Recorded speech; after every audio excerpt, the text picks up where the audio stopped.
Oo. Ano? Siguro ang galing na nakawal. Kasi alam nila na kanilang code, tapos alam ko na karoon na magiging leader ako. So, sige, then, ayun, nung nakaraang linggo, sinabi ko kasi yung guard na umiyak ako ng prayer sa kanya. Sabi ko, sir, umiyak ako ng prayer. Kasi kami yung father ko. Nakapipili pa. Kasi naman niya ako, ano gusto mo mamaya ako? Ano gusto mo mamaya sa akin? Sabi ko, sir, accept na mga pastor. Kasi yun, nag-pray ako. And then, sinabi niya sa akin kinabukasan. Grabe na bless niya ako sa Miller. Kasi siya pa kasi nag-pray siya sa akin. Sabi niya, after the prayer time ko, nakaraan Thursday, sabi niya sa akin, sabihan mo ako, absent ako sa iba, naglalaro ko oras pa. Para siya rin ako. Pinanong niya kasi ako nun, sabi niya sa akin, siya rin naman ako. Sabi ko sa kanya, opo, kaya nasa hospital po kami, share ako po natin. Ayun, tumagang naman siya, tapos sabi sa kanya sa kanya na ulit, Friday. So, ayun, pumunta siya ng Friday, yung nakaraan, Friday. Then, na-share niya si Gawan, hindi siya. Sana kasi nangihina. Tapos si Maria, may kilala niya siya. Tapos, ito po kasi, yung person na kasi meron pa katabi. Pero hindi na ipigay. So, ayun, kinuha din sa iyo. Nagasiyan ng doktor. Kasi, tapos, ayun, nag-pray ulit kami. Pagkatapos, nagtuwa na sila, lumabas sa kami. So, nag-pray ulit kami. Kaya na ulit siya. Sir, ano po? Sabi ko, hindi po sir, sa pag-namin umabsent ako sa trabaho ko. So, ayun, sabi niya sa akin, sinabi ko sa akin, kasi hindi lang ko naman kasi gusto ko talaga mag-stay sa akin. Kasi nga, kung mag-stay ako naman ako, ang hirap ko. Kasi talagang pagod yung mga bata pa kami. Tapos, ayun, sabi niya sa akin, ganito tan, kung talagang mahal yung pamilya mo, unahin mo sila. Ito, kailangan kami ng pamilya mo. Yakap na yan, marami ka pang pwede.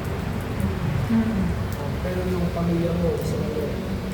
Pag nawala yun, sabi niya sa akin, maayos yung testimony mo sa church, pero yung testimony mo sa pamilya mo. So doon, napaisip ako, talagang naisip ako. Pero yung talagang nasa puso ko, talagang gusto ko mag-stay. Dahil pinagabihan, doon ako sa hospital, nag-pray ako, palihim lang. Sabi ko, Lord, ito naman kung sinabi ni Sir Lord, ginawang ko pa rin. Marami pang pumatulog. Sabi ko, pero Lord, yung puso ko talaga gusto ko stay. Ayun, nag-pray ako, nag-pray. Sabi ko, Lord, alam ko gagawa ko ng parang. Alam ko wala rin posible sa Lord. Alam ko hindi mo kailangan na hindi ako makapag-stay. Yung talagang yung pananampalataya ko talagang binibigay ko na. So, ayun. Then, kailan ba yun? Gabi. Sabado ng gabi. Linggo po na umaga, kami sa akin ni nanay, sabi ng nurse sa akin, umilis sa akin. Pero hindi pa po nakagaling kasi hindi pa po nakapag-consider. Kasalabuhan ko.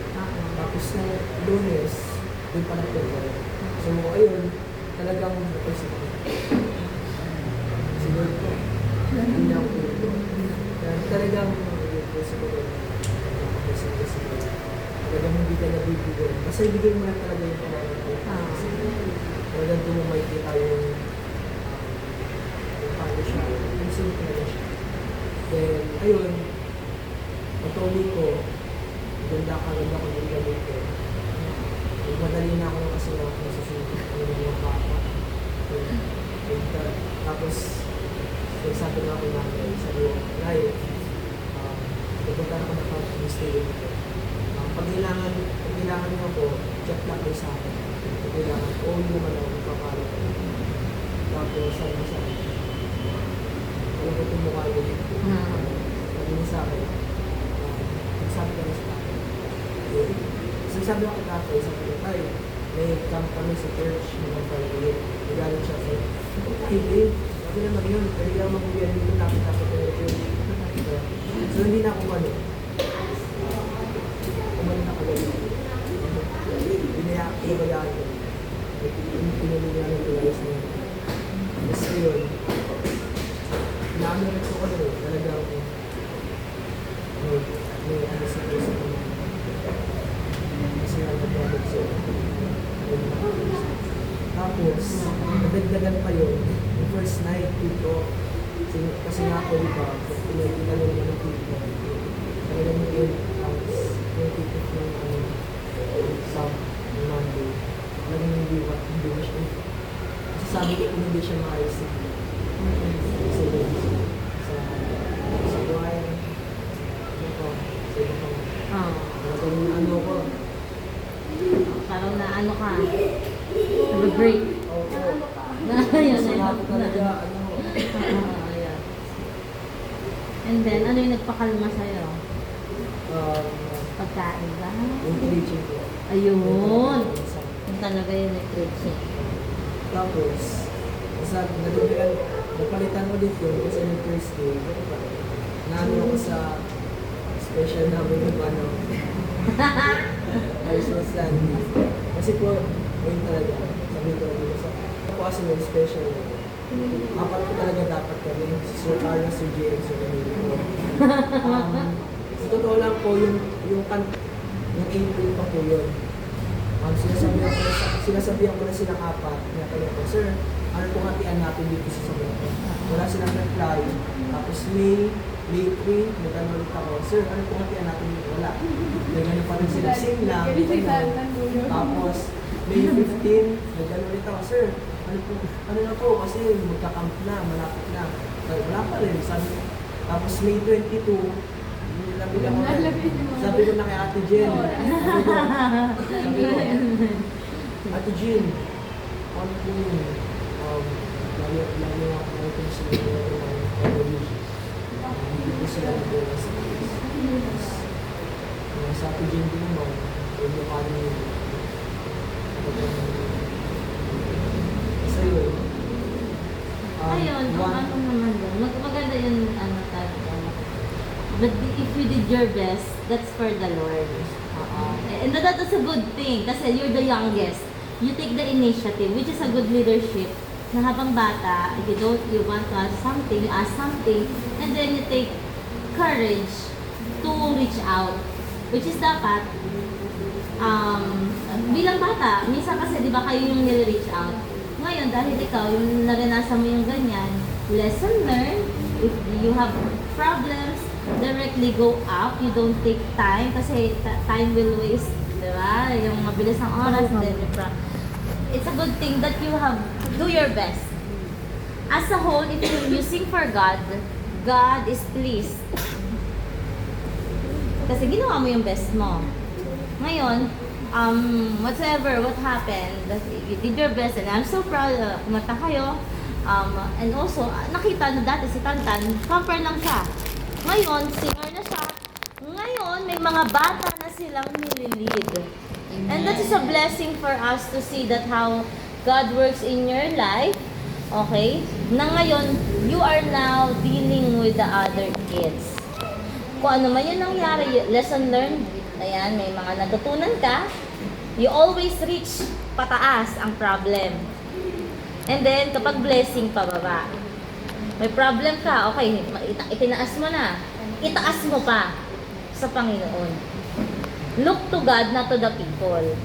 Na, kung sinolo mo yon, mas maganda. Kaso tatlo kayo eh. Pero okay na yun. Ginawa mo yung best mo, mas naging blessing ka sa iba. Kasi may mga bata kayo. And that's the good part to that. And a blessing, okay na si daddy mo. Naka-attend ka na camp. And naranasan nyo na mag-lead. Though walang perfect, na leadership, walang perfect na conference. But, pag ginawa natin yung best natin out of our faith to God, God will be pleased overall. So, maganda yung testimony mo. Okay na si daddy, naka-attend ka ng camp, answered prayer ni Sir Maynard, na Sharon and everything. Nakapag-lead ka, though hesitant, pero binigay mo sa Panginoon yung faith mo. At the end, nakakanta kayo. At the end, nakatapos na. Nag-awarding na tayo kagabi, and now we are sharing and learning from each other about their situation, reflection sa mga takeaways. So, ganyan talaga sa ministry. Okay, so may mga times na talaga responsive, unresponsive, but we need to focus sa Panginoon. And then all the problem goes up. Ako, ang problem ko pag problema, kay Pastor agad. Kasi siya yung head ko sa school, okay? At ay, si Pastor yan, hindi. At pag under ako sa isang organization, ang problem ko pataas din. So, pag may hindi tayo kayang situation, kahit saan, pataas tayo. Pag may blessing tayo, pababa. Ngayon, it's up to us how we'll take it negatively. Tapos sira na lahat ng mood.